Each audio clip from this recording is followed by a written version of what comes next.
solusi untuk masalah mereka dan membantu murid berpikir tentang orang seperti apa yang mereka inginkan dan bagaimana mereka harus memperlakukan orang lain. Nah, pernahkah Bapak atau Ibu guru memberikan penghargaan karena telah melakukan sesuatu misalkan di kelas?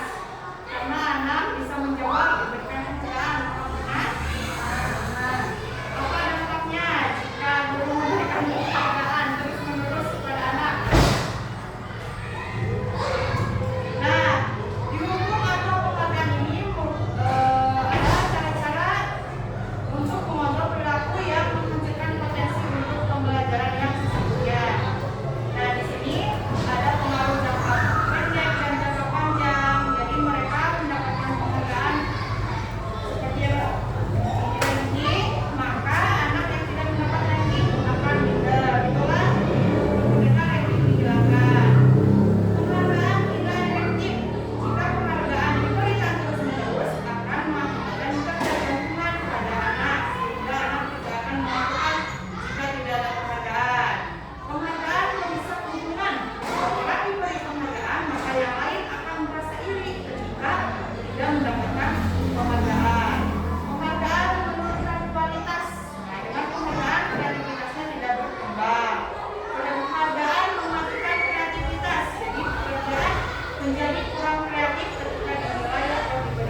kebutuhan untuk bermain dan kebutuhan untuk bermain.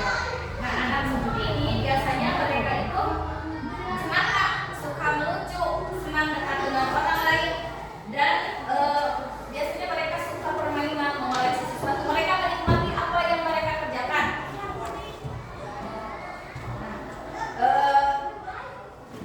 Ketika seseorang berusaha memenuhi kebutuhannya, namun dalam pemenuhan kebutuhannya mereka melanggar nilai-nilai kebajikan yang telah berlaku secara universal, maka secara tidak langsung orang tersebut telah gagal dalam memenuhi kebutuhan dasar tadi yang 5 tadi. Nah, apa itu dunia berkualitas? Dunia berkualitas adalah tempat khusus di dalam pikiran, tempat untuk menyimpan gambaran representatif tentang apa yang diinginkan orang-orang yang bagaimana yang menjadi mempengaruhi Anda dan membuat Anda merasa bahagia sehingga kebutuhan dasar Anda dapat terpenuhi. Kebutuhan dasar sifatnya bersifat umum dan universal, sedangkan kebutuhan dunia berkualitas sifatnya lebih personal. Jadi tidak semua orang bisa masuk ke dalam dunia berkualitas karena itu hanya ada di dalam pikiran seseorang. Jadi ideal pemikiran seseorang itu seperti apa? Selanjutnya kita akan membahas tentang 5 posisi kontrol. 5 posisi kontrol ini merupakan pengembangan dari riset dan teori kontrol Dr. William Glasser yang dikembangkan oleh Diane Boston tentang budaya disiplin yang berpihak kepada murid dengan menggunakan pendekatan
disiplin positif dan memulihkan dirinya setelah berbuat salah. Penekanannya bukan bagaimana berperilaku untuk menyenangkan orang lain atau menghindari ketidaknyamanan, namun tujuannya adalah menjadi orang yang menghargai nilai-nilai kebajikan yang mereka percayai. Bagaimana ciri-ciri restitusi? Ciri-ciri restitusi itu bukan untuk menebus kesalahan atau untuk belajar, namun untuk belajar dari kesalahan. Kemudian restitusi itu memperbaiki hubungan, adanya tawaran bukan paksaan, menuntut untuk melihat ke dalam diri. Dalam segitiga restitusi itu ada 3 bagian. Yang pertama bagian menstabilkan identitas, yang kedua validasi tindakan yang salah, dan yang ketiga menanyakan keyakinan. Nah, seperti ini mungkin gambarannya. Bagaimana menstabilkan identitas itu? Misalkan ketika ada anak yang bertengkar, kemudian kancing bajunya copot. Nah, hal yang dapat dilakukan dulu yaitu bisa menstabilkan identitasnya dulu. Jadi anak itu diajak untuk menenangkan diri dulu supaya tidak terpancing emosi. Nah, dipisahkan dulu, misalkan. Kemudian setelah dipisahkan, biarkan mereka merenungkan dulu. Nah, setelah itu kemudian lakukan validasi kebutuhan. Yakinkan bahwa mereka melakukan tindakan itu pasti ada alasannya.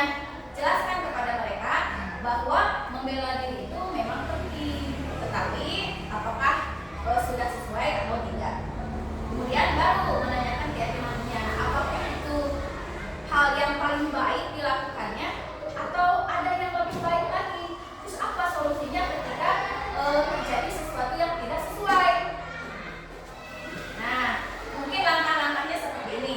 Menstabilkan identitas. Kita semua akan melakukan hal yang terbaik yang bisa kita lakukan. Itu teori kontrolnya.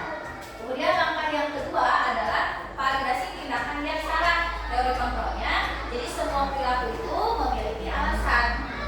Langkah yang ketiga menanyakan keyakinan. Teori kontrolnya kita semua memiliki motivasi internal. Mungkin seperti itu pembahasan dari saya. Untuk selanjutnya silakan Ibu Beris. Panitia Bapak Ibu, pemaparan materi yang lengkap dari yang boleh didiskusikan enggak? Tapi jawabnya kesalahan ya. Jadi yang pertama saya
bagi korban itu tetap merasa sakit ya. Nah, restitusi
saja.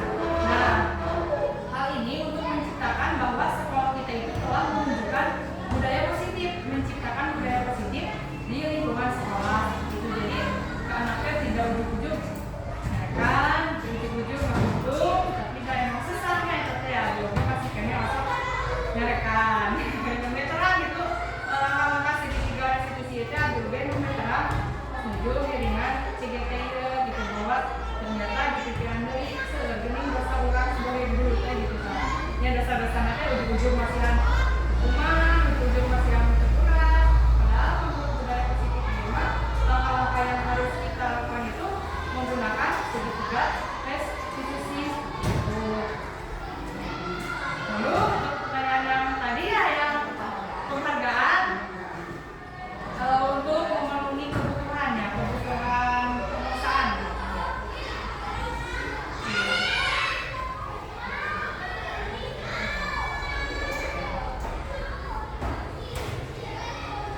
Nah, untuk memenuhi kebutuhan pemersaan atau kebutuhan pengakuan atas prestasi ya. Nah, kan tadi di awal ada sebuah motivasi ya. Nah, berarti mau tidak mau kita juga kepada anak harus menerapkan bahwa anak itu melakukan segala sesuatu itu harus ada motivasi dari diri sendiri. Jadi harus dididik atau harus didoktrin seperti itu. Jadi kenapa kita tidak boleh terus-menerus melakukan penghargaan? Ya nanti kan efeknya anak menjadi ketergantungan. Terus bisa jadi anak malas gitu, malas sih cuma ada taruh merek permen, serang tangan ngasih bintang, taruh kumaha. Ya udahlah, asal mikirnya. Jadi kan anak akhirnya bakal ngebanding-bandingkan gurunya. Guru dia mah lewat dikasihan penghargaan, hadiah, itu guru dia mah dengan itu. Nah berarti hal yang perlu dilakukan itu pertama kita harus berkolaborasi antar guru.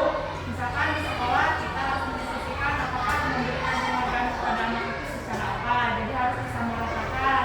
Memberi ke bintang, saya yang di kelas. Jadi anaknya kita nanti kapan yang mau ngebanding-bandingkan guru dia, masih anak iya guru dia mah royal bisa dia masih ada dia misalnya. Nah, untuk kebutuhan dasarnya juga harus diakui atas prestasi dan keterampilan ya. Jadi tidak serta-merta harus diberikan penghargaan secara memberikan bentuk barang gitu, tapi secara verbal atau anak mereka diakui itu misalkan ada anak-anak nih kita lihat ini saya teman bisa sampah white kudu dilarang dan lanjutkan. Nah kita bisa dibahas di kelas ibu tadi lihat ya misalkan Siti dan Reva membuang sampah bagus, nah itu ya langsung diucapkan tanpa memberikan sebuah barang atau penghargaan atau misalnya tuh anak-anak kenali ya Reva ada Siti pak tadi mau dicari masih sampah tanpa dikasih ke ibu tanpa diperintah ke ibu ya Siti ada kan tidak boleh seperti itu, tapi dengan diucapkan dengan diakui di kelasnya gitu ya bahwa mereka telah melakukan sesuatu itu sudah untuk penghargaan. Jadi mungkin intinya ini dari pemberian penghargaan dalam bentuk material, tapi lebih pada penghargaan dalam bentuk verbal. Jadi misalnya dengan Bagus yang baik sehingga anak punya motivasi tanpa ini materi karena ya tadi yang menggoda mereka untuk melakukan sesuatu.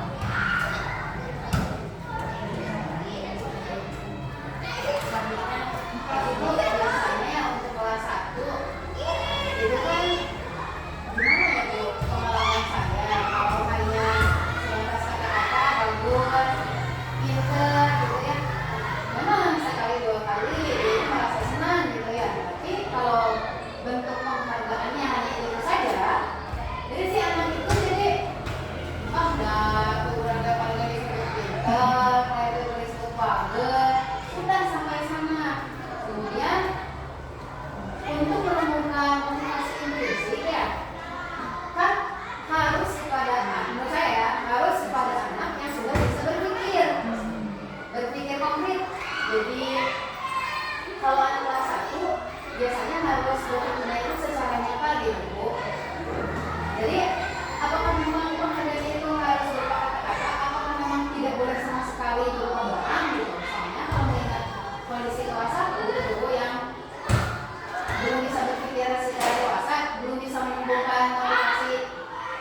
dari dalam diri sendiri itu berbeda dengan kelasnya sudah tinggi. Kita ngobrol, oh nggak bisa ke sini, nggak bisa ribuan.